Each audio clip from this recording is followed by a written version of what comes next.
The next is Bab Abghadil Asma'i ilallah.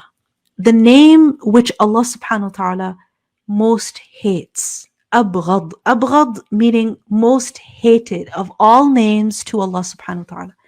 Earlier we learned about names that Allah subhanahu wa ta'ala loves most, which shows that there are things that Allah loves and there are things that Allah subhanahu wa ta'ala does not love. And this is something that we should remember. Sometimes people think that whatever is happening in the world, it's happening by God's will, by God's permission. So everything that's happening in the world is loved by God. And that is not true. Allah subhanahu wa ta'ala loves certain things and Allah subhanahu wa ta'ala does not like certain things. And there is a difference between them. Yes, everything happens by the permission of Allah, but just because Allah subhanahu wa ta'ala allows things to happen, it doesn't mean that He loves it all, that He likes it all. What that means is that nothing can happen without the permission of Allah, which means that no matter what happens, Allah subhanahu wa ta'ala has control and power over it. So nothing can escape the mulk of Allah. All right. And when we're talking about things that Allah subhanahu wa ta'ala loves, then remember, these are matters that Allah subhanahu wa ta'ala has commanded people to do. Okay. Because when Allah subhanahu wa ta'ala has commanded us to do something, that means that He wants us to do it. And that shows that He likes it. So there's a difference between what Allah subhanahu wa ta'ala loves and what Allah subhanahu wa ta'ala does not love. Everything is not loved by Allah and everything is not hated or disliked by Allah either. When it comes to names, there are certain names which Allah loves, and then there are other names which Allah subhanahu wa ta'ala does not love. Just like that, when it comes to other creatures or other actions or words, then again, there are those which Allah loves and those which Allah subhanahu wa ta'ala does not love. And our goal should be to do those things, to say those things which Allah subhanahu wa ta'ala loves, so that we may be of those people whom Allah subhanahu wa ta'ala loves. حدثنا أبو اليمان أخبرنا شعيب حدثنا أبو الزناد عن الأعرج عن أبي هريرة قال قال رسول الله صلى الله عليه وسلم. The Prophet صلى الله عليه وسلم said, أخنى الأسماء يوم القيامة عند الله رجل تسمى ملك الأملاك.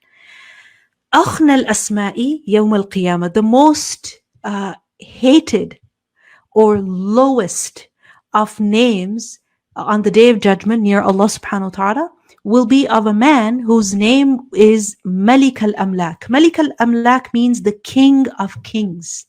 Meaning if a person has this name, then this name is the most disliked by Allah subhanahu wa ta'ala.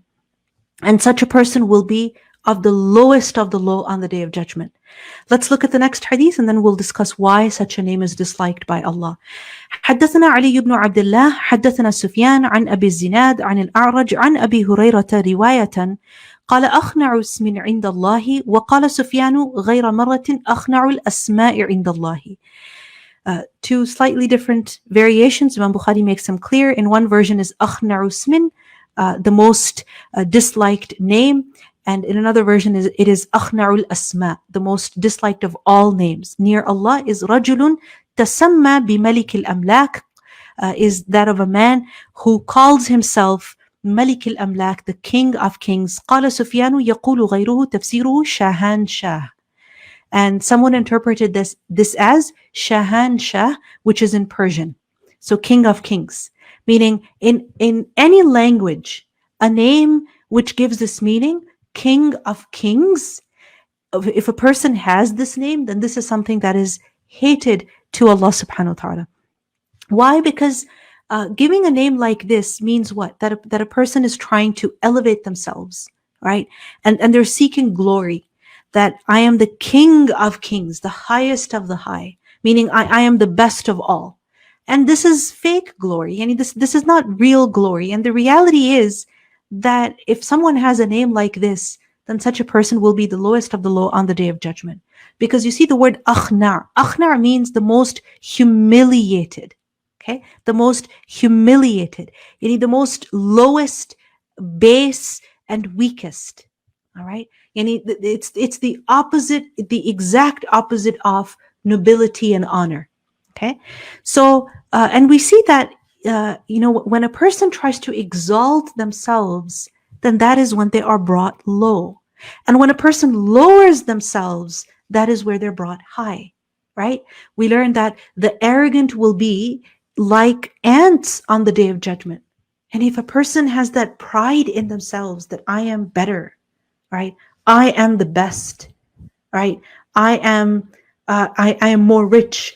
I am more righteous, because arrogance can also be in terms of piety, right?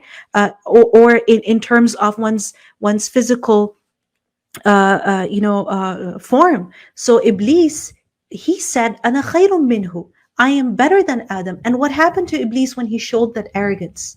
Did he go any higher? No. In fact, he became so low, right? Ihbit minha, get down from here, he was told. He was expelled. He was sent down. So the fact is that when someone tries to exalt themselves, when they try to be arrogant and show that arrogance, then the fact is that they are brought low. So in this is a warning. Now the question is, why is such a name disliked by Allah? Because first of all, such a name is truly yani it's a false statement, because no creature can be the king of kings. No creature can be the king of kings. And there is, yes, exaggeration over here, but it's a completely untrue statement.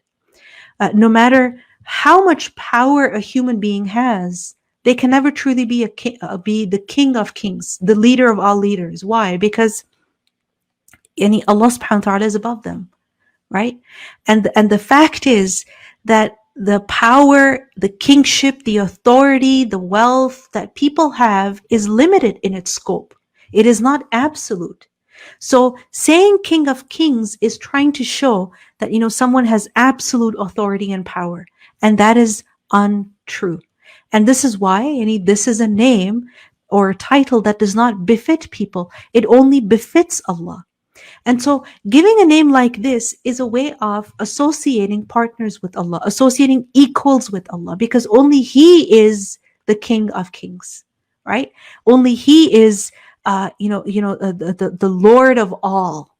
So it is not correct for the creation to give such names to people, names especially which are exclusively for Allah subhanahu wa ta'ala, or descriptions which are exclusively for Allah subhanahu wa ta'ala. Like, for example, Rahman. Rahman is who? Extremely merciful. And no human being can be extremely merciful. So this is why it is not correct to give the name Rahman to a person. You can give the name Rahim. Rahim is someone who is merciful, right? And that is fine. The Prophet ﷺ is described in the Quran as Rahim, but Rahman is only Allah. Qayyum. Qayyum is the one who is independent of all, on whom everybody depends. So again, Qayyum is a name that befits only Allah. It does not befit the creation, right? So names which are exclusively for Allah, people should not try to give those names to one another. And these names, they reflect a level of pride or a level of seeking glory, which is something that does not befit people.